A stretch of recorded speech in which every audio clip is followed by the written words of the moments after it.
Audio Jungle. Audio Jungle. Timnas Indonesia akhirnya mengakui kekalahan dari Malaysia 2-1. Sebenarnya di awal permainan Indonesia sangat cantik dan itu dibuktikan oleh gol dari Sananta dengan colokan kaki mendatar ke kanan kena tiang dalam dan bola masuk. Itu terjadi di menit 28.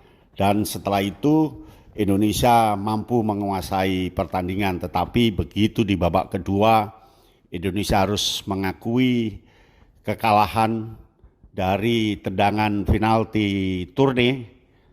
Setelah tendangan penalti, kemudian kedua pemain Indonesia dan Malaysia melakukan permainan terbuka, kemudian kita kegolan lagi lewat Touré, tendangan dari depan karena memang penjaga gawang kita kaget karena back Ferrari tidak mau mempressure si Touré yang begitu bebas untuk menendang. Kemudian pada akhir babak kedua pemain Indonesia ngotot, bola berada di lapangan depan Malaysia, tetapi pemain Indonesia tidak bisa menyelesaikan karena permainannya betul-betul bertahan dari back Malaysia.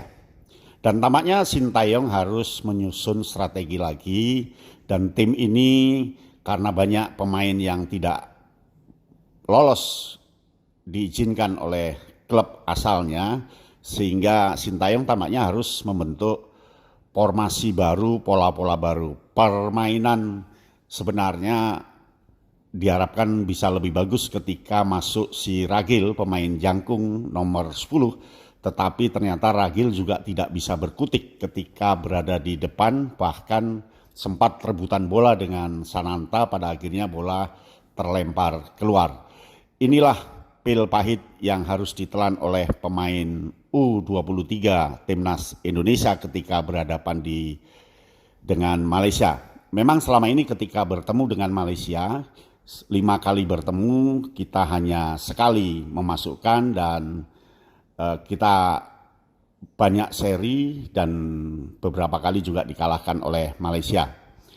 Nah, ini pertandingan yang sangat seru sebenarnya ketika berada di babak kedua di menit-menit terakhir, terutama di menit ke-85.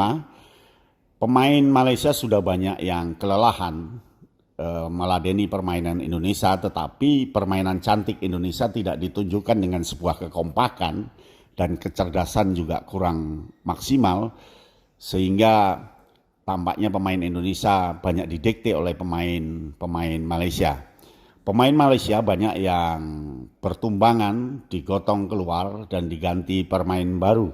Dan itu menguatkan Malaysia, tetapi Indonesia sebenarnya ingin menambahkan gol dengan digantinya Ferrari dengan Dewangga. Tetapi ini juga tidak cukup untuk meladeni permainan itu. Permainannya cukup seru dan kita menelan kekalahan 2-1. Bagaimanapun skill individu Indonesia bagus, tetapi permainan timnya kurang bagus, sehingga banyak umpan-umpan yang salah. Inilah PR dari Sintayong. Kecepatan kita sudah bagus, akurasinya kurang bagus, dan kerjasama tim yang tidak ditunjukkan oleh tim U23 seperti SEA Games yang lalu. Ini PR berat bagi Sintayong, dan pertandingan berikutnya Indonesia harus menang banyak dari Timur. Ketika kita nanti menang banyak, tentu kita menunggu Malaysia dengan Timur. Ketika Malaysia dengan Timur, Malaysia dapat menang, tetapi dengan selisih gol yang sedikit, Indonesia bisa menjadi masuk di babak berikutnya untuk penghitungan juara kedua, peringkat kedua yang berprestasi yang paling bagus. Dan kita terpaksa menelan kekalahan. Tidak apa-apa, masih ada kesempatan. Maju terus Timnas Indonesia. Audio Jungle. Audio Jungle.